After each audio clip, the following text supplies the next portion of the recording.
भारत बांग्लादेश सीमा निगरानी बढ़ाने से सीमावर्ती इलाकों की लोगों की बढ़ी परेशानी, नहीं कर पा रहे हैं नो मेंस लैंड इलाके में खेती।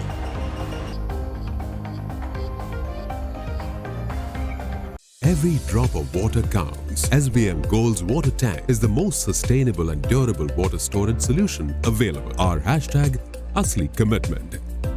पिछले कुछ समय से भारत के पड़ोसी बांग्लादेश में लगातार हिंसा जारी है। हिंसा के कारण बड़ी संख्या में बांग्लादेशी भारत में प्रवेश करने की कोशिश कर रहे हैं, जिनको ध्यान में रखते हुए भारत सरकार ने सीमा पर रेड अलर्ट घोषित कर दिया है।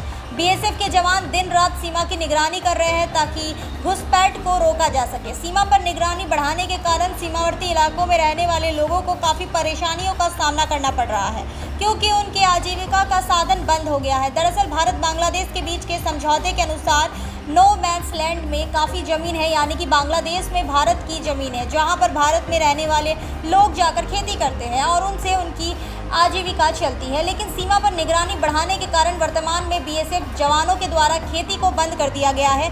इससे उनके समक्ष रोजी रोटी का बड़ा संकट उत्पन्न हो गया है। आपको बता दें कि भारत और बांग्लादेश के बीच कंटीली तारों वाली सीमा है, लेकिन उस देश में लगभग 1500 बीघे ज़मीन की मालिक भारत सरकार है। जलपाईगुड़ी के मानिकगंज के पास सतकूड़ा इलाके के लोग उस जमीन पर चाय से लेकर धान और कई अन्य सब्जियों की खेती करके पैसा कमाते थे। हालांकि बांग्लादेश में अशांत स्थिति धीरे धीरे सामान्य हो रही है, लेकिन किसान कंटीले तारों को पार करके उस देश में जाने में असमर्थ है। इसमें भूमि का रखरखाव बंद हो गया है और खेती भी बंद हो गई है। एक और जहां चाय के पौधों की दिन ब दिन सफाई नहीं हो पा रही है, वहीं दूसरी ओर धान के पौधों की देखभाल भी नहीं हो पा रही है। साथ ही रखरखाव के अभाव में जमीन की फसलें भी बर्बाद हो रही है। सीमावर्ती गांव के किसानों को रोजी रोटी बंद होने से परेशानी का सामना करना पड़ रहा है।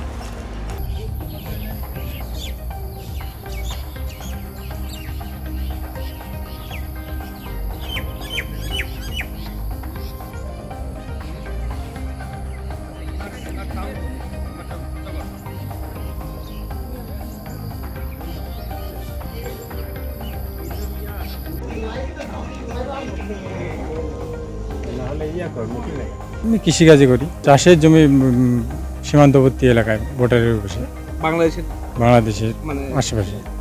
ওখানে চা বাগান আছে 9-10 বিঘা এরিয়া, আর এমনিতে ধানের কৃষি আবাদ করি। বর্তমানে পরিস্থিতি তো খুবই খারাপ, 2-3 দিন থেকে এরকম চলতেছে। বাংলাদেশের লোক আসছিল আমাদের ভারতে ঢোকার জন্যে, এখন ভারতে তো আসতে দিচ্ছে না। জমিতে এখন ঢুকতে পারছি না, কি করে মানে চাষাবাদ করবো, এখন দেখাশোনা করব, পরিষ্কার পরিচ্ছন্নতা করতে হবে।